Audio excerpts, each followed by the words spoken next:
Good afternoon, everyone. Welcome back to Behind the Scales, where we go deeper than just the animals. We get into the mindset, the grind, and the people, building something real in this industry. Today's a special episode. We have three guests. We have the crew behind Morph Forge, Jamie, Jason, and John, a team that's not just breeding, but building a brand, a platform, and a presence in the reptile community.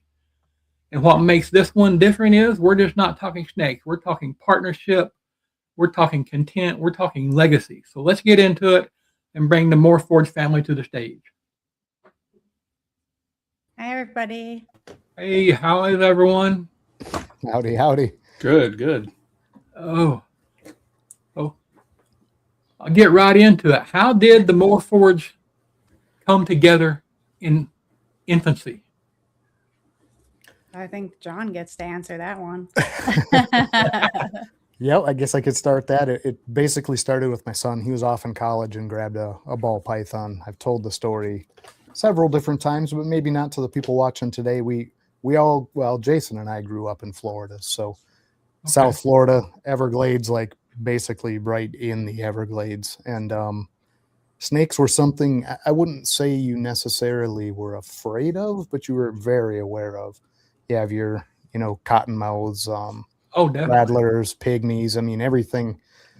Obviously, there's a lot of pines. There's a lot of different kinds of snakes that aren't venomous. But as a little kid running around in that stuff, the message was, hey, just keep your distance, So it was never something in my brain as a kid to be a pet initiative or something that we would look in that way.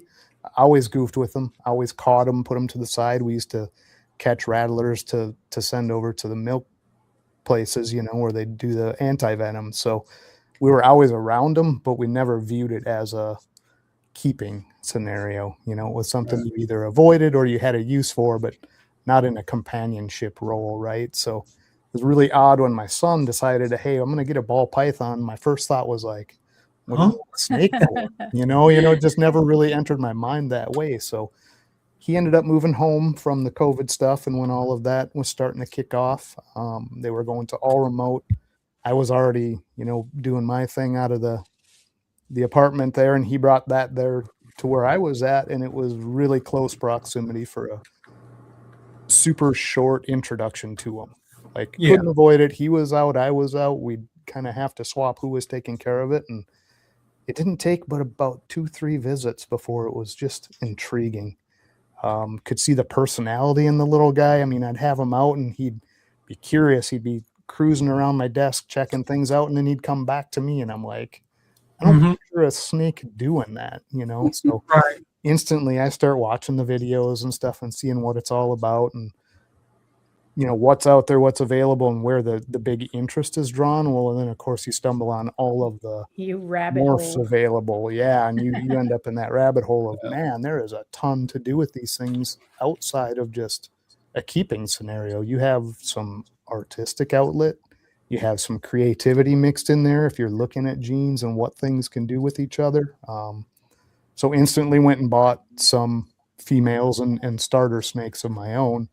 Thought, what the heck, man, I want to try this. This is super interesting, right? So then Jason swung over and he got to visiting with him too and instantly kind of fell in love. He's like, man, we should do something with this. So he started with a couple of snakes and then wasn't long after Jamie kind of trickled in there. Yeah, I think I'll let those two tell their part of it, but yeah. I think John had, 10 to 14 snakes when we had started dating, and I'd go over to the apartment and very timid. He'd be like, do you want to hold it? And I'm like, I don't think so. I'll just watch you for a few times. And then one time he just put it in my hand and I was really scared, but we tried a couple different ones. And one of them was a little more friendly, than the other would start crawling around my arm. And I was like, oh, this isn't so bad. Still kind of just but time and more visits and more holding. And I fell in love with them too. Yeah, you did. Jamie went from, oh, these are kind of cool until the eggs showed up, and then she was like out of control, man. She was so excited for the eggs.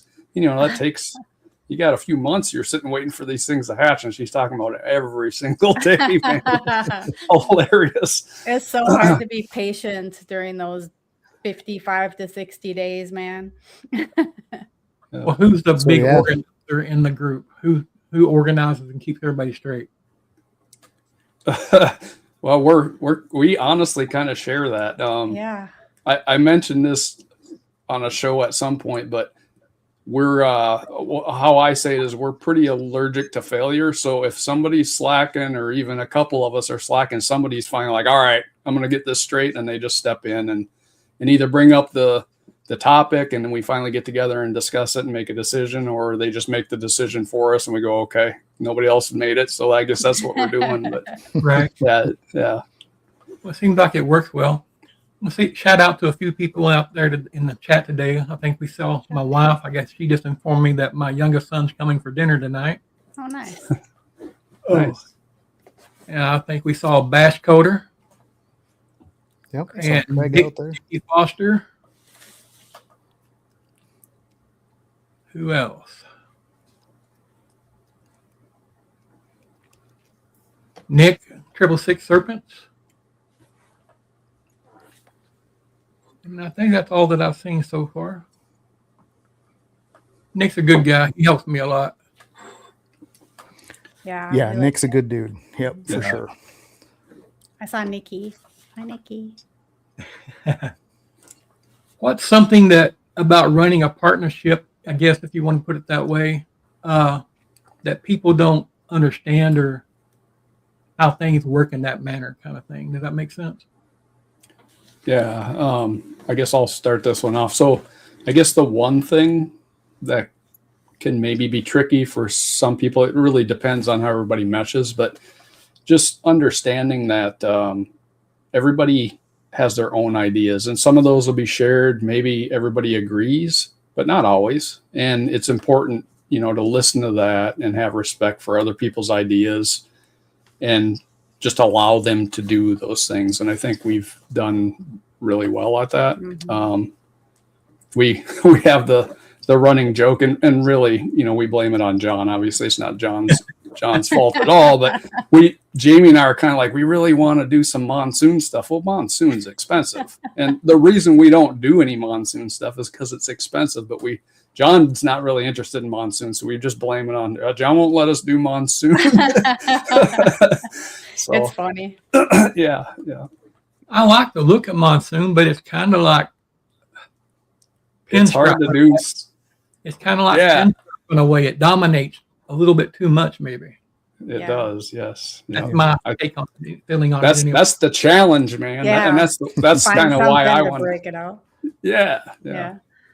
And so, and here's in my defense, I guess my only argument with monsoon is we'd have to get rid of one of the other 12 projects. You can only get so many, and it's not necessarily against monsoon. It's like, holy man, we're already, 8 different directions, and do we need another? And then especially an expensive one, right? So Well, 100%. exactly, because taking on a project is not just one or two animals; it's a group of Right. animals. right. Yeah. And I mean, since if you're there's really- 3 of us and we all have different interests, we get quite the variety going. I mean, if you're going to do it right, you need at least one good male and a backup, and 5-6 females, right? Yep. Yeah, a good 8 to 10 animals to really feel like you're working towards something, Right. Have y'all ever had a moment where you just thought this is not going to work out? Buddha is in the house.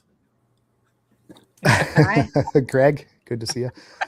I don't think we've ever hit that point. There have been things we've attempted to do that have turned out that way. Certain projects, certain animals where, they just weren't going to go. We've gotten animals that just refused to breed or simply produced infertile eggs every time. So you run into those roadblocks. As far as the things we want to do and directions, I think those have gone pretty well. I don't think we've really run into an issue where, like I say, it wasn't expected to be difficult. It's always tough, right? It's always a new experience, especially in this being so far from this in what we did previously. I mean, construction. Jason's Yeah. in engineering, and we're I was in nowhere near this childcare. field. So yeah, Jamie's in childcare. I mean, we didn't have anything similar, so we knew it was going to be a new thing for us to Yeah. learn, to develop, and to work towards. So we knew the difficult things were going to happen, but never a dead end or an issue we couldn't get past. That's good. All your typical starter people stuff, like I say, that weird animal that just won't thrive right, or whatever the case, This one might be a little sensitive, but the brother dynamic can be hard for people sometimes. I've got 2 older brothers. One of them, there's no way in the world we could do something like this together. One and the other one, it would be a breeze. Yeah. So, right. But you know each other very well, so you know how each other normally is feeling and expect different, reactions from in the beginning anyway. Yeah, we beat the hell out of each other for about 14 years and got that all out of our system. We're pretty good now. I was the youngest. My brothers are 9 and 10 years older than I am, but I'm the big brother. Yeah, and see that's a bigger gap too. And I guess one of the things I was going to say, maybe that might have been a little different for our age group, or maybe getting in those people that are in their early 40s up through the 60 age group. As kids, we were kind of left to figure it out. And we have a younger brother too. So if we didn't work it out together, there wasn't anything there that was going to step in and make it different. So I think that dynamic when you're real young kind of creates something a little different than you have now, where maybe another figure steps in and separates the brothers, or, none of that was going on. So if we didn't figure it out, that was kind of the end of the road, and I think some of that's gone away a little bit. But Gen X. I am year 1 Gen X. Right. I'm kind of like I'm a baby booming Gen X, I guess. Right. Yep. And it's much better that you 2 figure it out than Dad would have, or someone would have had to step in and figure it out for you, because that wouldn't have been good. No, if Dad steps in, it's definitely figured out. Figured out for you, yes. Yeah. My dad passed real young, when I was real young, I think 4, and I can remember him spanking me one time. Yeah. I pulled a girl's hair, and I can remember him. And my dad was like 6'6", and he's a big guy, like 280, somewhere in there. He picked me up by the seat of the pants, held me out with one hand, and it's like he undid that belt, went back, and started wheeling that way, man. I never wanted that to happen again. Yeah.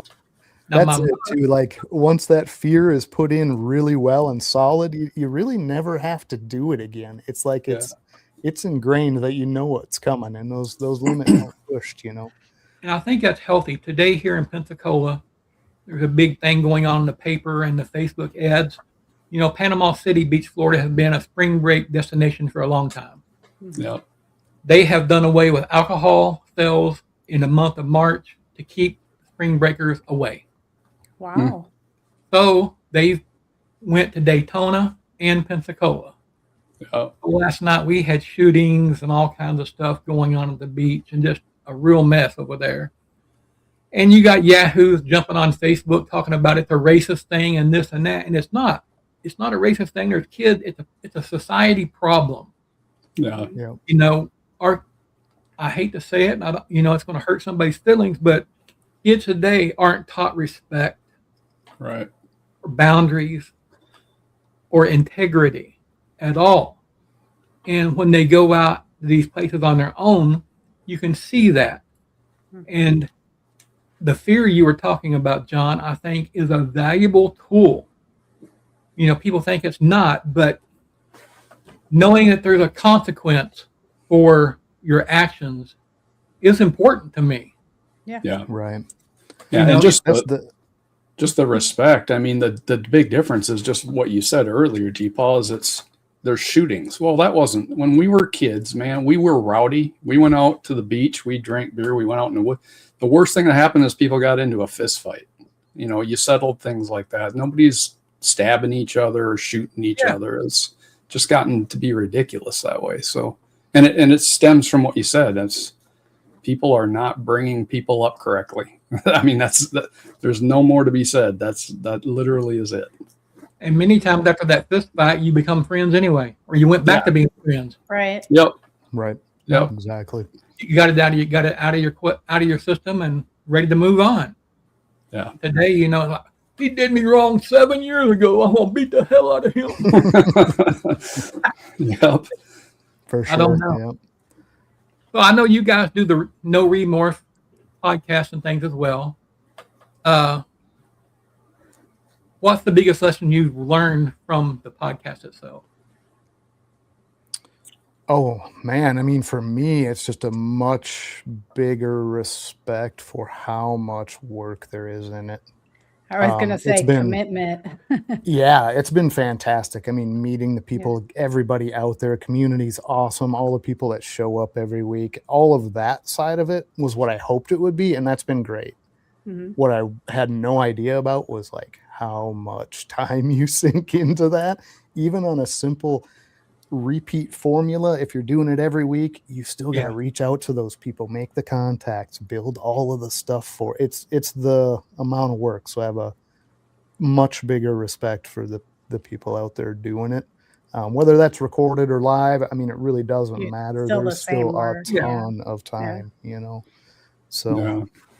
John and Jamie do 99% of the work, you know, the preparation for that show. I really don't.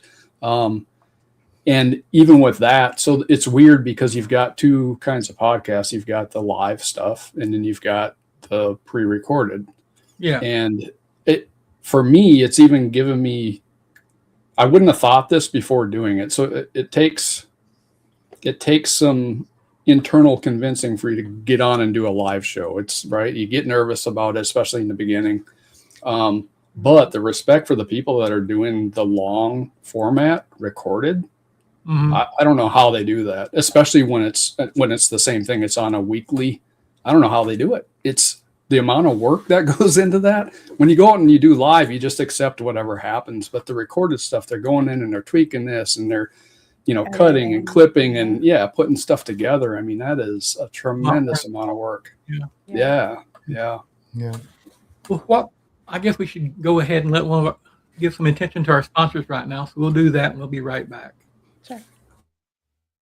Operation Deeds, Not Words 2 is dedicated to empowering and uplifting disabled veterans and first responders through unwavering support, meaningful resources, and real opportunities that honor their service and sacrifice. Our mission is to build a thriving, impactful organization driven by the shared vision, commitment, and accountability of our team, because when we work together, there is no ceiling on what we can accomplish. We are equally committed to the growth of our team members, actively encouraging them to expand their voices, followings, and businesses as essential pillars of our mission. Being part of Operation Deeds, Not Words reflects great credit upon our members, uniting communities in the Fat Man Nation, bringing line morphs under a shared purpose rooted in service, resilience, and action-driven impact. Deeds, not words. ReptileAds.com is the modern marketplace for buying and selling reptiles, amphibians, and exotic pets.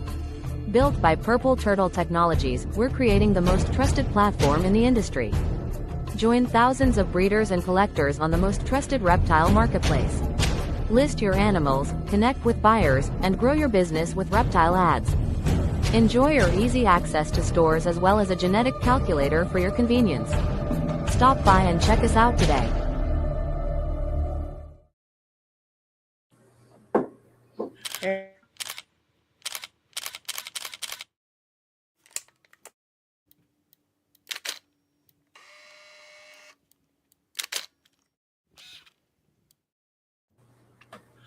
tricked us. He tricked us.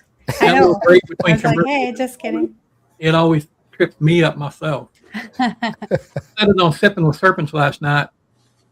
If you can't go support Fat Man Nation and Deeds and Not Words too, I'm going to call you un-American. Right. Right? I mean, pretty much.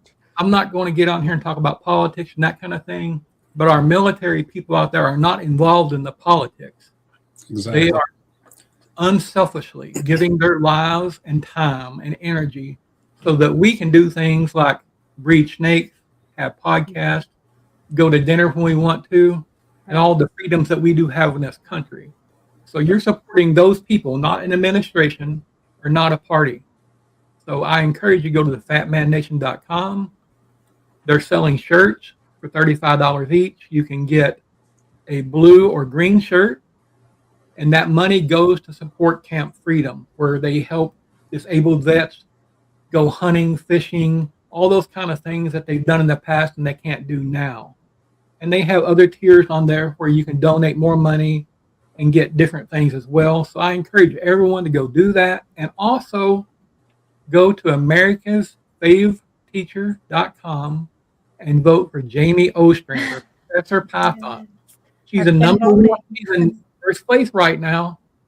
And it goes for 5 more days. So let's try to keep her there, because she gets like a $25,000 grant. She can get that ultrasound machine she's looking for a classroom, other things for a classroom.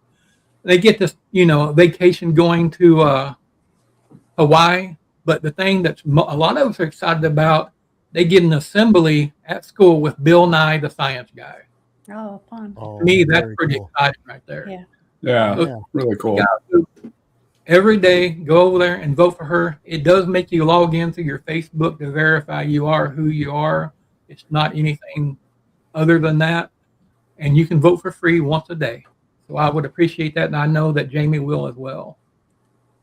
So what projects are you all most focused on right now? Oh, you want to hear what my favorite one is? Gecko. Well, besides the geckos, the snakes, I love the pieds. So I'm really hoping for that OD scrambler pied this year. That would be nice. Yep. Yep. Yeah, that's definitely a big one. We got a couple actually different pied directions going, Yeah. putting KRG in there as well. So KRG is one that's just not out there a ton. I'd like to get that into some animals and be able to see some different interactions, but I'll just do one. I mean, it's always going to be my thing is the lace xanthic stuff. And we've got that stuff paired up. So really trying to push that into some lace xanthic clown combos and hopefully get some really nice builders for that this year. So I noticed you can pick out that lace pretty quick, John. Yeah, he's good at well, depending now, and I will say that with the whole lace thing out there, we got really lucky.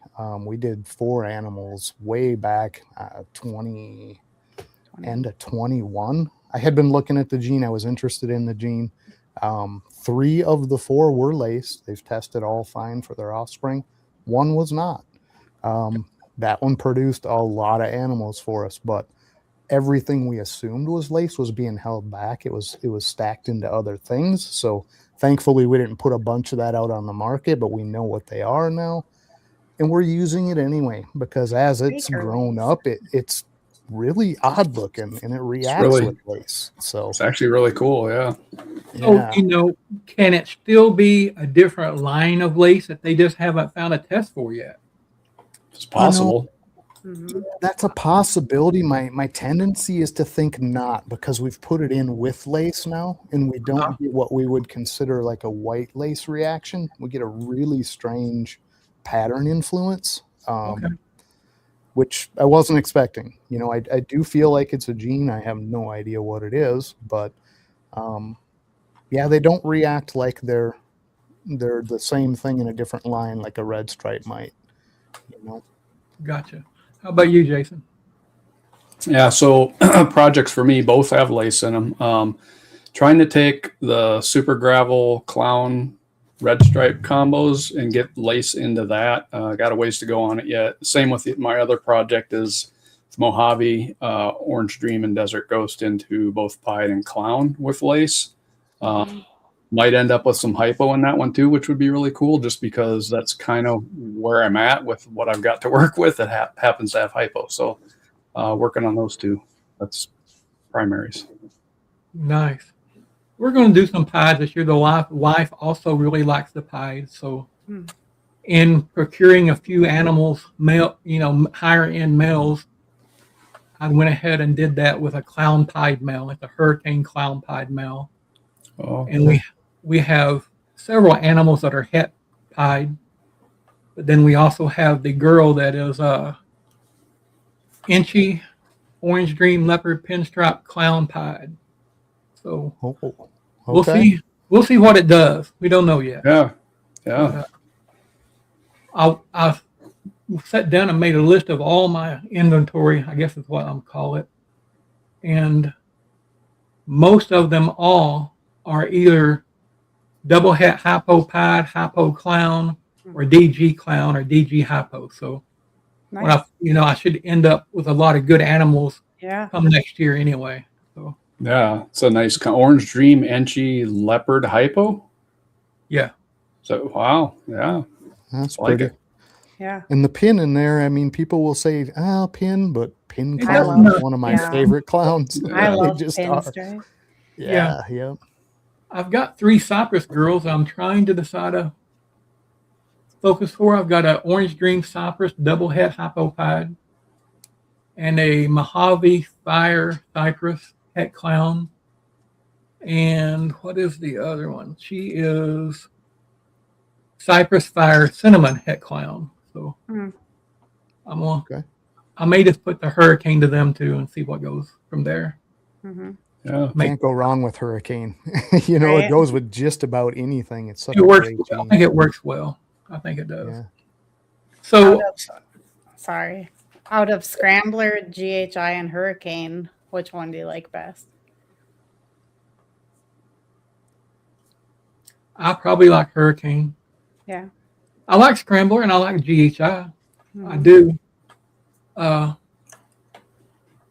GHI is probably attainable for me. Scrambler is probably more than I want to spend money on right now. Yeah. Kind of like the monsoon thing, Right. you know. But down the road, that would definitely be something I'll consider. Yeah. You know, Yeah. this year, where we're at, is, and I think we talked about it once before, is when I started, I had that newbie kind of thing, and I bought this and that and this one and that one, and it looked good and it was pretty, and now I've been able to consolidate things down to a pretty good core Nice. that we're pretty focused on what we want to do. I want to add a Krypton girl this year, and next year I think I want to add a redhead, Mhm. not just my wife. And unless something else comes up, we'll see. I'm not sure.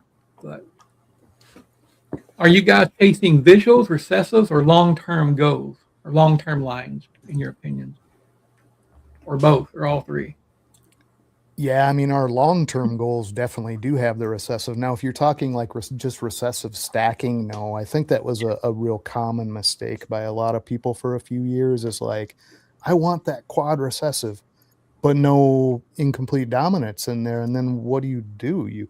You can't just add one once you're 3 recessives deep. You have to go back to each recessive and get it in there. And it's like, I don't want a blank, 4 recessive animal. I just don't. I have no interest in that at all. Plus, I think really the recessives are more your base, and the incomplete dominance is where you get creative with it, in my opinion. That's where you really get the different looks and things. It's to play with the incomplete dominance that you're putting in that recessive, not the other way around. And I think it was viewed backwards for quite a while.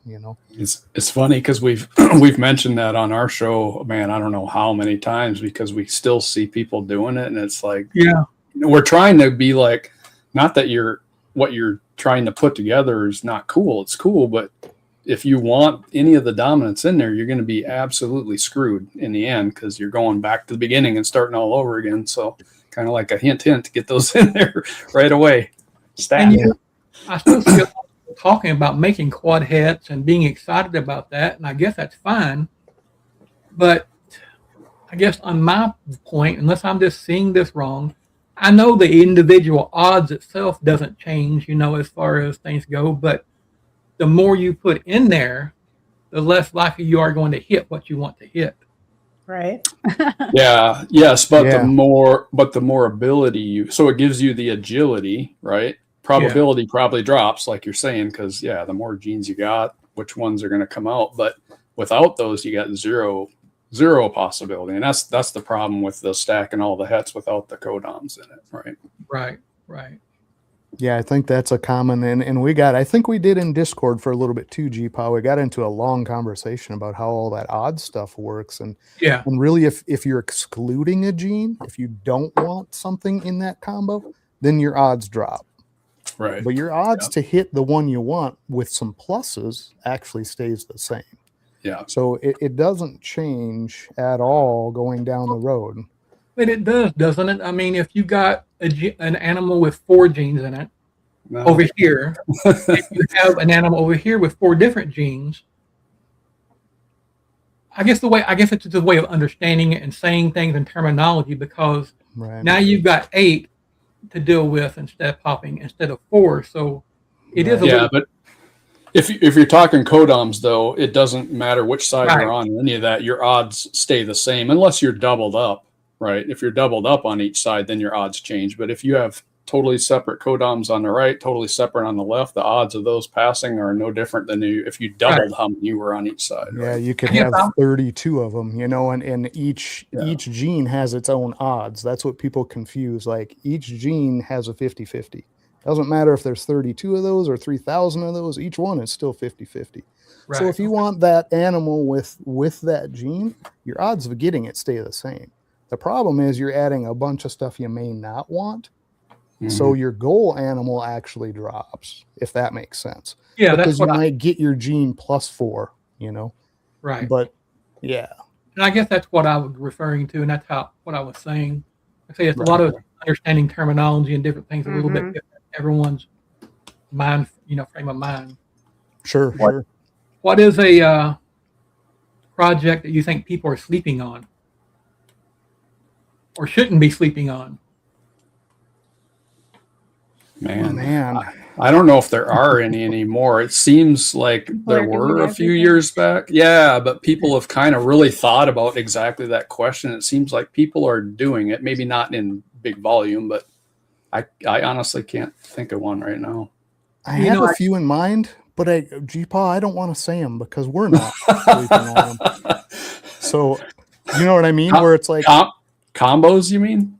No, just genes that I think could really impact some combinations that we definitely are going to use this year. And I really do hesitate to say that because I feel like that's a good thing in a way. Like if you have a group that's focused on things, then your ability to find those oddities and work those. I do think you guys are all right, though. I mean, I think that's getting less and less as people become more aware that that's kind of where it's at, is finding that little bit of an oddity and working that.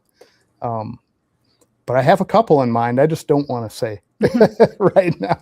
I've seen a lot of people bring out bongo lately. They're going to start working bongo, and there's a lot more dinker talk than I've heard in the past lately too. So sure. That's cool. Yeah, I do have one. Do you? Yeah, I got it from Banana Bread. Was it Banana Bread? Okay. I can't remember now who, but it came from the auction. Mm-hmm. And, gotcha. Yep. She's different. We'll see what happens. Yeah. I think there's a lot of things that people are sleeping on. I mean, if you think about it and you go to the morph market and look at all the different traits, and you got things like pied and clown and things where you might have 30,000 animals. Yeah. But there's several of those genes in there where you've got 5, 8, 2, and why is that? Right. They've just been forgotten and people moved on because they're chasing what's new and tomorrow. And those projects got left in the past and never really worked properly. Yeah. Yeah. Well, you see a lot too where people leave a gene, right? So the gene gets quote unquote overworked or people don't like it because of this. And then all of a sudden somebody makes that right combo and all of a sudden it's, front page news again. Yeah. That's happened a lot. So there's always the chance of that because how many combinations are there? It's pretty much infinite. And Yeah. Yeah. I mean, it's kind of like getting the coding and different things or passwords, every time you add one character, it exponentially increases the chances and things of what can happen there. So exactly 100%. Yeah. Well, where do you see the ball python market going in the next few years? How do you think it's going to progress? huge improvement from what it is currently. I Right. do think we're going to see an overall, what if you want to call it a cap. I think people will slowly have less and less desire to approach that 30K animal, 25K, Yeah. 15K animal. I think we're going to see that number closer to 6,000 or 7,000 for a cap, and I think that's reasonable. Right. But I still think those really decent projects, you're going to be able to do okay, and you're going to be able to still turn around and move a $1,200-$1,400 animal. That was the same odds as you hitting a $25,000 animal without the inflated opinion of what that market could look like. But that would be vastly better than where it is now, where we just have a lot of animals to kind of get through and move through. I think a lot of people made the right move by downsizing a little bit, not producing quite as much the last 2 years. And I think that's starting to kind of come back around, but I think it looks great. Yeah, I agree. I think because of just what John said, that we're going to see an uptick in the pet side of the market. And I also believe we're going to see an uptick in the pricing on the pet side. I think pet side kind of took a little bit of a dive in pricing. I don't think we fell off. I think it's been pretty level, but the pricing's dropped. And I think what's going to happen is we're getting more to kind of I think people have used the term boutique, where the pet people are starting to get a little more educated about them. It's starting to grow as far as how many people are interested. And I think people are going to be willing to pay that little bit of extra to get that little bit of extra of a snake as well. I hope that's true. I really honestly believe that that's what's going to happen. I really feel sad, I guess, for the classic ball python. Yeah. You know, that's what started all this anyway, right? Yeah. And, you know, people on Facebook all the time, is this just a classic? Is it just a normal? What does it matter if you've got it for a pet? Yeah. And you care for it and things? That doesn't change. The paint on that worm doesn't matter, right? I've seen some gorgeous normals. Actually, yeah. Yeah. They are, and some of them are very Yeah. different. Yeah. But they are very beautiful animals, and they're just as sweet or as ornery as any of the rest of them. So I wish pet people wouldn't overlook them like that. Yeah. A lot of because now they're wanting those boutique animals and this and that, and I don't know. I've got one I'm just going to keep because of that. Yeah. Right. Hey, if we continue down the same path, they might become expensive. Might be hard to find some normals. Right. It already kind of seems like it. You don't see them listed anywhere, really. Well, it's kind of like I said about clowns before. Is in essence what you're saying, Jason, is very true. On Morph Market, you can go buy a clown for $50 plus shipping. Yep. Right. You can. And they list it as a normal clown, but I don't believe that there's a normal clown on Morph Market, because that's a project that's been worked tremendously. Yeah. We've all done it, and I'm going to continue to do that. But there've been so many genes put into those clowns. Is there really a normal clown out there anywhere? Nah, it's very valid point, man. Same thing with the normals. We put so many hits into them and this and that kind of thing, trying to breed quads and this and that. Are they any really normals out there at all? Hey, and it could be exactly what Jason's saying. And if you think about it, like any other animal out there that's been domesticated, that's true of pretty well everything known. I mean, a dog's a great example, right? Like, look at all of the different specific dogs and why people want them for a reason. But if you look, you're starting to see more people that want a wolf.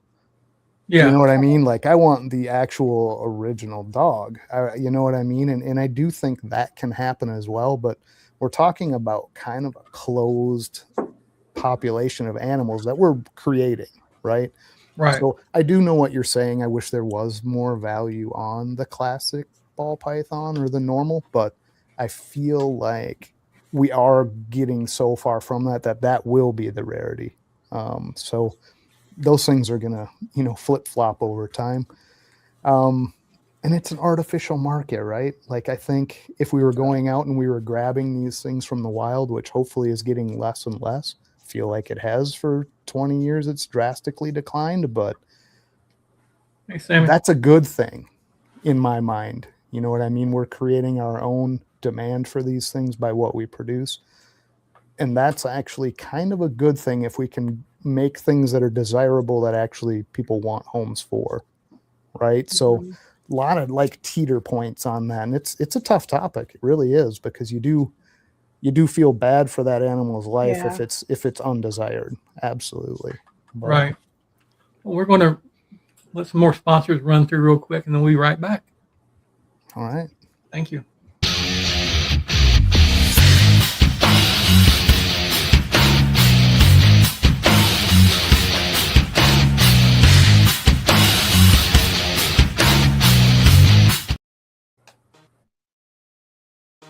Introducing the Python Portal, a ball python breeder who works on snow and true ghost combos as well as the tiger gene. We also offer many unique custom 3D printed accessories, as well as custom merch, so don't forget to stop by and check us out.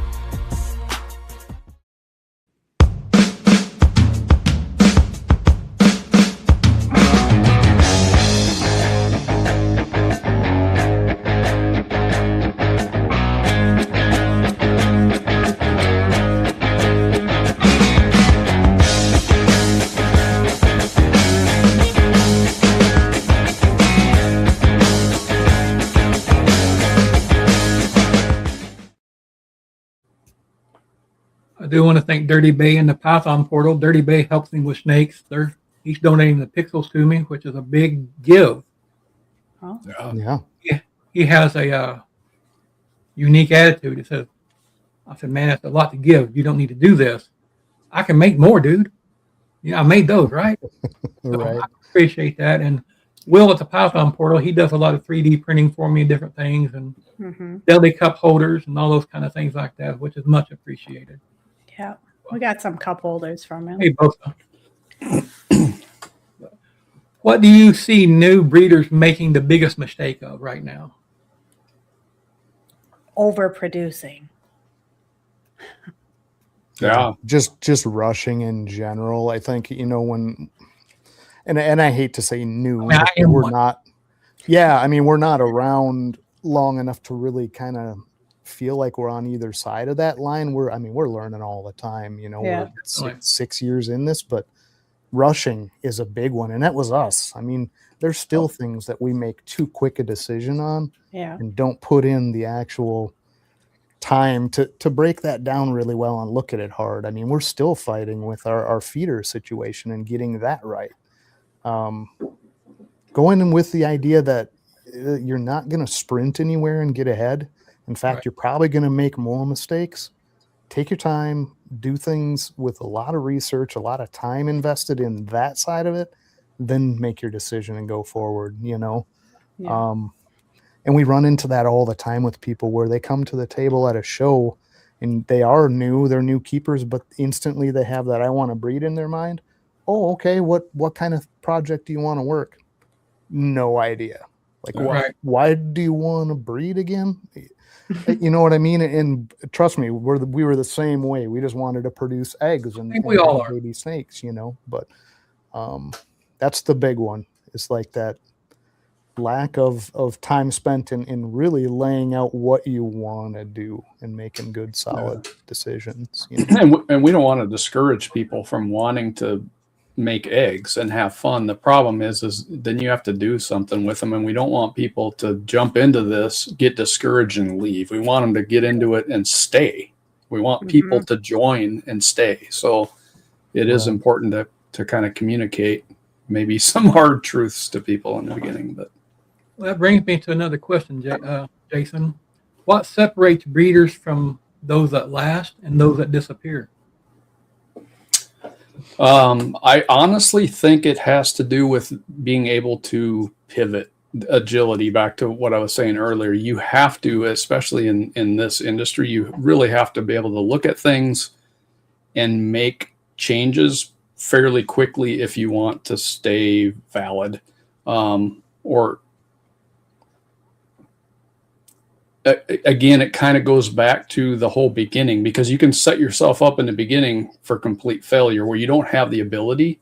So what you have in stock and what your projects are and all that feed into how agile you can be. Right. And I feel like that's the one spot where we've actually, our group has done really well, is we're very diverse. We've had people tell us you need to focus, and it's like, well, we are focused, but we're not focused maybe in the way that everybody else focuses, where we're looking at one project and we're just, following that down the trail. We kind of looked at things and went, we need to be able to shift different directions. And the only way you can do that is you have to be fairly diverse. You still have to be focused, but you have to be diverse. And I think I feel like we've got a pretty good balance. There's been some mistakes. We're ironing some of that out, right? But we have a lot of genetics that we can work with, and that was intentional. So, well, when you're talking about sales and producing animals to sell and maybe put back into the business and those kind of things, you have to be able to pivot, as you said, because tomorrow it might be something simple like Mojave that becomes the next big seller right now. yes. And you've got to be able, if you're going to stay relevant, I guess is maybe the word, you have to be able to do that. Yeah. Yep. And that's not easy to do in this business, because pivoting can mean several years, right, of work. Of lost work. Yeah, exactly. So it's Yeah. The other thing too, I think that's a huge divide in those that are let's even break down the word succeeding, because that's different for everyone. I think that having the correct expectation at the front side is the big difference in who's in it now and who isn't. So those people that thought, I'm going to come in with, $10,000, I'm going to walk out with 80. Those people are gone. They were gone a long time ago. They were purely looking at one aspect of it and not really doing the legwork on it. Where other people had the expectation of, I want to learn how these animals operate. I just want to be able to reproduce this, and I'd like to make that snake. Those people are probably still in it. They had their expectation level right. So I think it's a combination of exactly what Jason said and what your expectation versus the work in that was at the beginning. It's usually those people that are disappointed not hitting something they had a false expectation on, And I think Sammy's right. I think Scrambler is going to continue to explode the next few years for sure. I think so too. Yeah. I want to get back to the dynamic a little bit again here. Who's the most hard-headed? John. Oh, easily. Easily. Are you the older brother? I won't even argue that. Are you the older brother, John? No, I'm the younger brother. Okay. Jason got all the young genetics. I got the stubborn hard-headedness. I got all the forehead. Who's the idea guy versus executor, or is it, like you say, more of it just moves around? Yeah, man, that's super fluid with us three. Yeah. I mean, literally one of us three will have an idea and the other two help fill it in and do some of the, it's pretty fluid. It is. I think I have the best ideas. Well, I think John has kind of steered the genetic side of it more just because he really got involved. He had a full year plus head start on Jamie or I. And he's still just slightly better at it, man. I mean, just like if you look at it on a microscope. No, he does probably steer it more than Jamie or I do. So, right. Sammy said he's going to put Scrambler into geckos, Jamie. Oh man, I don't Nice. think that's a gecko gene, Sammy. I wish. Hey, maybe he can pull it off. He's pretty astute at that kind of thing. I would does be does Sammy have leopard geckos? if Sammy doesn't get pied into leopard geckos first, I'll be disappointed. Well, Yeah. Pied is already in leopard geckos, Jason. Oh, okay. So See, he already did it. That's what I know about leopard geckos.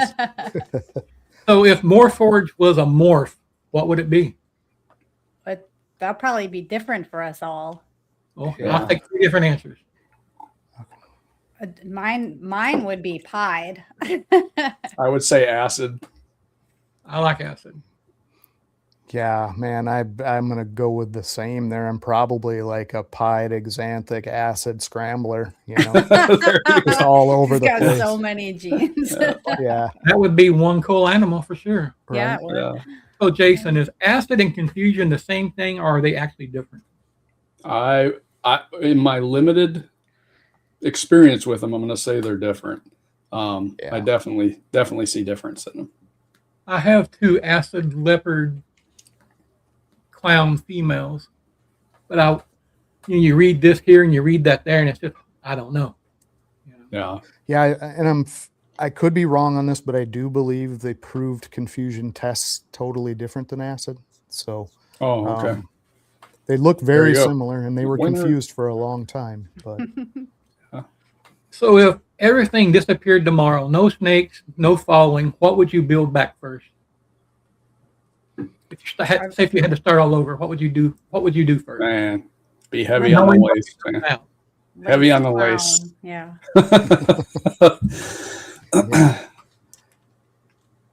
I don't know. would have went harder on that sooner? Is that what you're saying, or if it just kind of everything we have disappears, what will we start back in on?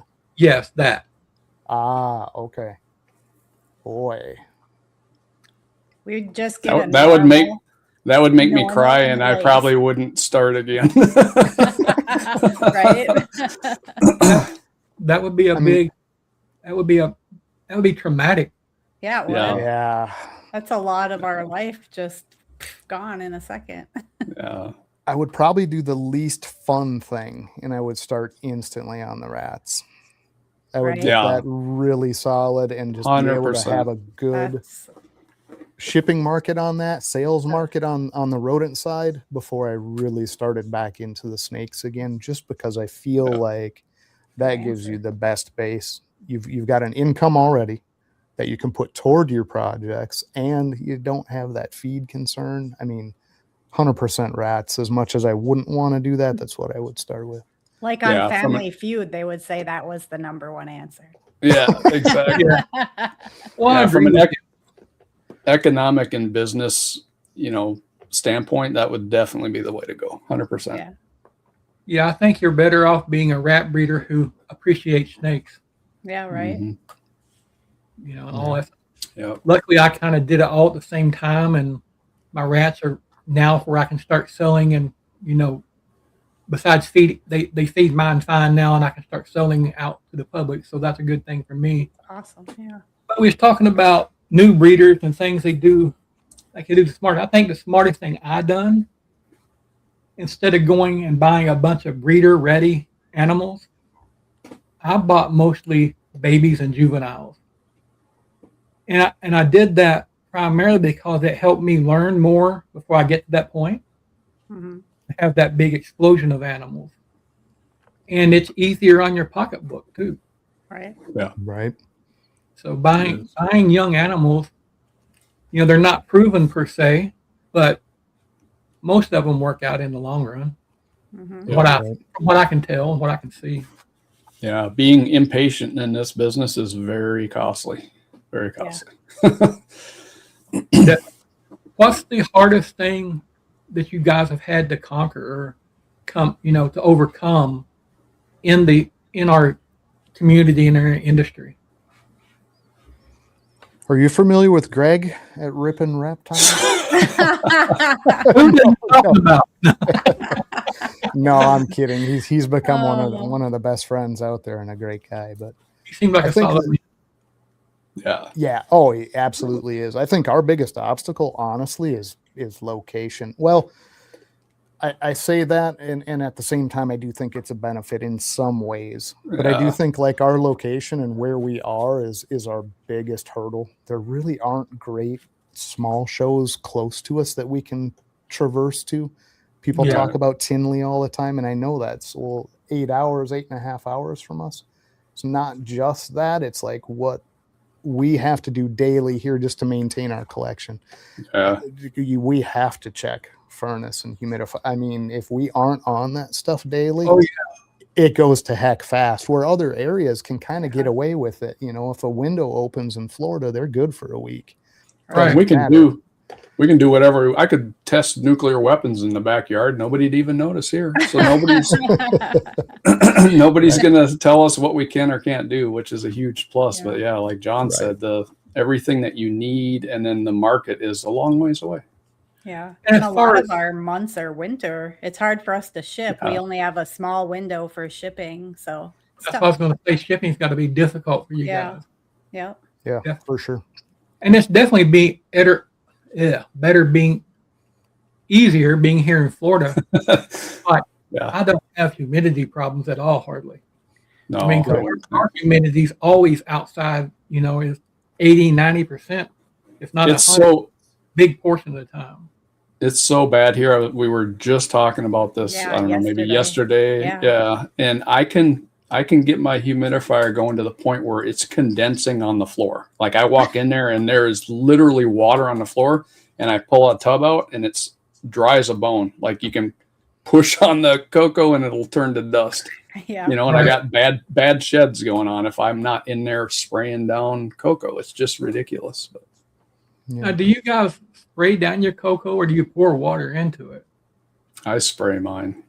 We do both. Yeah, both. I mean, we Yeah. use cypress and cocoa here, and honestly, it's kind of what the mode is I'm in. If I've got the sprayer out and I'm pairing stuff up, spray, but I'll also take their cup and just dump that around their cup and refill with clean, you know what I mean? So Yeah. it does a pretty good job of pulling that stuff in either route. I don't think you want it standing, but like Jay said, in 8 hours, that's completely dry here. Yeah. I Yeah. don't think you'd want to pour it somewhere else because Right. it's going to be a problem too Yeah. much, you know, but We're filling our humidifiers. We have 2 in our reptile room here, and we fill them twice a day, and it's still 58, 60% humidity is all we can, the highest we ever see it. yeah. Well, we did Yeah. talk about the mental health side of things and issue kind of things like that. And Jamie pointed out that you guys have been pretty lucky as far as you've not had to face any really serious trauma through life or traumatic events kind of thing. But that doesn't go from the fact that you can appreciate that other people need help. Absolutely. And I Yeah. say that because, John was pointing down at the suicide hotline number, and that's what we're still about, but it doesn't apply to everyone. So it doesn't apply to every show per se. Mhm. Where do you want the Morph Forge to be in 3 to 5 years? Well, we mentioned that Greg at Ripon, right? I'd like to be moved into one of his spare rooms. Yeah. No. I just have to give Greg a hard time, but I'd like to see us doing what we're doing in just a bigger, more accessible way. Yeah. Able to do more events, able to be able to move into some of the projects we really would like to bump a little bit. But it's going to take a lot of infrastructure for us. We've got to finish that facility, got to get those rats on the level of actually shipping out product. Mhm. I think we're going to be good, man. We're going to be fantastic. We're going to be doing Yeah. a lot of the same, but just a little better, you know? I've said this multiple times. If I can get to retirement and retire and have an income from this, I'm totally happy. Totally, because I love the snakes.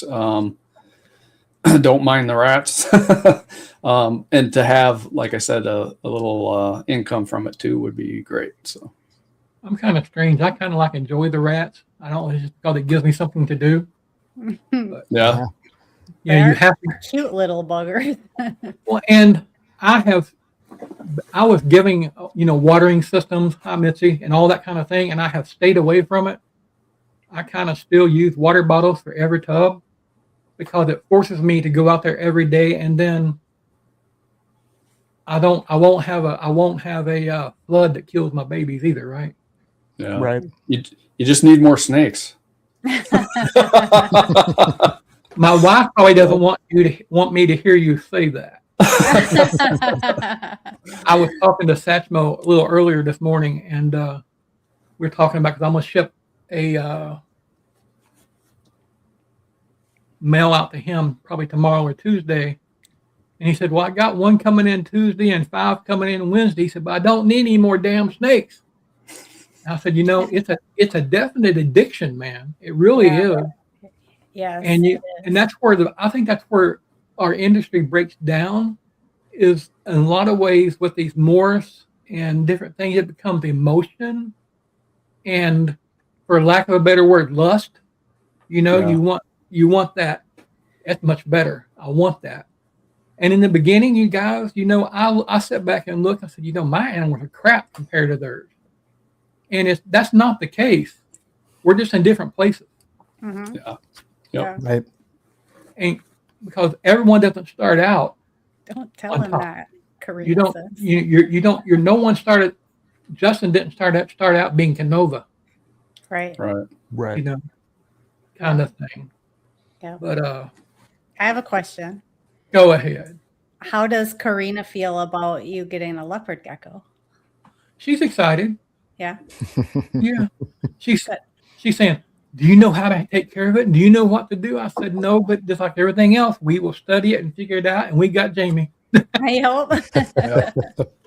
And that's, one of the questions that I came up with, and I'm not going to answer it, but I will refer to it, is I think there's different kinds of breeders. Mm-hmm.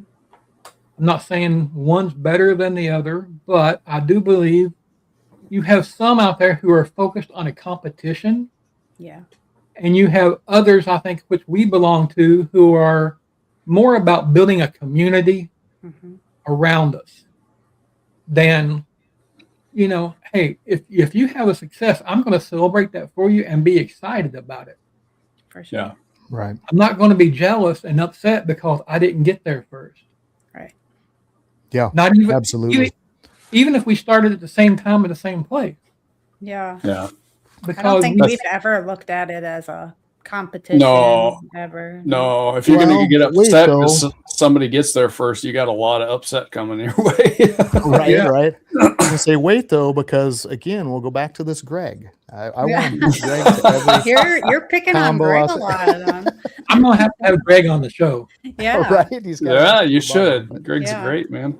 He's gonna have to come defend himself. Right. But I agree with you 100%, G-Paw. The whole thing with us from the start of this is like, we honestly will laugh and get together on Jason, Jamie, and I on seeing some of the fantastic stuff somebody in our group has made.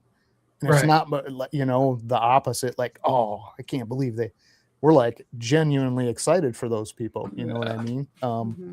Because we do feel like, I saw that. I do feel like, rising water raises all ships kind of mentality. And we really need to do that as a community, period, or we run out of people to convince that these are great pets at some point. If you see that view from the outside looking in, that's a bad look. You don't want that to be the reflection of how people view this.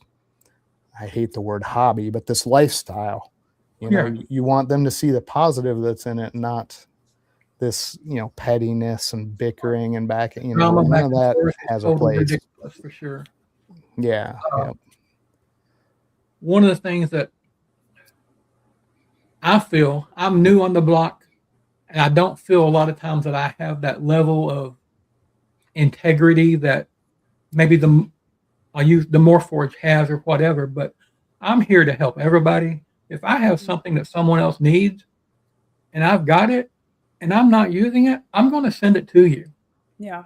That's just what I'm going to do. If I can help build someone else as well and help them promote themselves, I want to do that because this is not a me thing at all.